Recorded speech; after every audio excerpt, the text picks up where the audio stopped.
Buli mutya bannabuganda bannayuganda abantu mwenna abatulaba n'abatuulira yenze Jumba Lubowa Aligaweesa Ssabakabona w'enzikiriza y'obuwangwa n'ennono mbakulisaayo mu mazaalibwa ga bbaffe Ssaabasajja Kabaka wa Buganda wango tabuuka sebuufu bwango sebuunya bwa musota tibusonge bwa mulunwe baffe Ssaabasajja Kabaka ngabwe mumanyi n'amalala gonna bassebo ne banyawo mukulikeeyo mwenna abaddeyo mwebale kulaga kitiibwa kya Buganda mwebale kwambala bulungi naye ensonga endeese leero y'ensonga y'okwogerako nga ffe bannabuwangwa na nnono mwayize eki mu mazaalibwa ga bbaffe Ssaabasajja Kabaka ag'omulundi ogw'enkaaga8 omanyi nga bwe ndi muyimbi ate bwe njagala ebyabayimbi ate bwe mpagira music wa Uganda nze nayigidde ku muyimbi yekka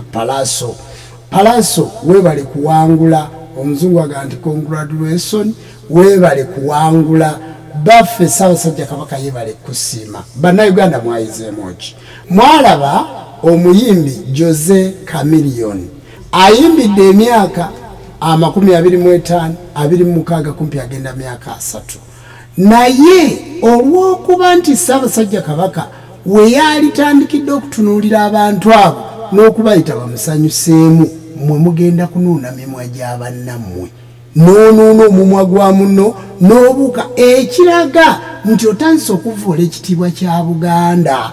Kati Ssaabasajja Kabaka tajja kuvaayo kubabuulira nga ffe bwe tubabuulira wabula ekyo kiyigire ku Pallaso. Mulaba Pallaso ekitiibwa kye yafunye bukyayimba tafunangako kitiibwa kifaananako bwe kityo. Kale nno bassebo ne bannyabo mbasaba mukuume obuwangwa bwammwe mukuume eggwanga lyammwe mwagale ebintu byonna ebikolwa ebya Sodoma ne Gomora oba ebikwoleka nga bikwawula ku musajja oba gwe omukazi nga bikwawula ku mukazi munno mbasaba mubireke mugoberere bwe bubadde obubaka bwange n'okuyozaayoza omuyimbi Pallaso we bali buteetaba mu gakolwa gafaanana bwe gatyo ne baffe Ssaabasajja Kabaka yeebale kulengera kyabadde kyakusomesa bakulu bo beeyise ng'abaana b'abantu. Nsaba Katonda wabajjajja bampeera omukisa.